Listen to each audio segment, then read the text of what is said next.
بسم اللہ الرحمن الرحیم۔ السلام علیکم ورحمۃ اللہ وبرکاتہ۔ رحمتوں کا خزانہ حضور اکرم صلی اللہ علیہ وآلہ وسلم نے فرمایا کہ جو شخص یہ کلمات پڑھے اور اس کے ذریعے اللہ تعالیٰ سے رحمت و بخشش طلب کرے تو اللہ تعالیٰ اس کے لیے 1000 درجے بلند فرمائے گا اور 70,000 فرشتوں کو اس کے لیے قیامت تک استغفار کے لیے مقرر فرما دے گا، یعنی 70,000 فرشتے اس کے لیے قیامت تک استغفار کرتے رہیں گے۔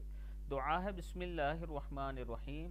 الحمد للہ الذی تواضع کل شیء لعظمتہ والحمد للہ الذی ذل کل شیء بعزتہ والحمد للہ الذی نفع کل شیء لملکہ والحمد للہ الذی استسلم کل شیء لقدرتہ۔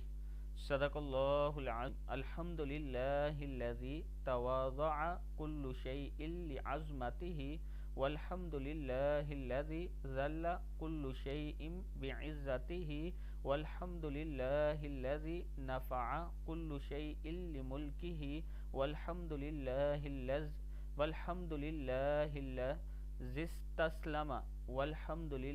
الذی استسلم کل شیء لقدرتہ۔ صدق اللہ العظیم۔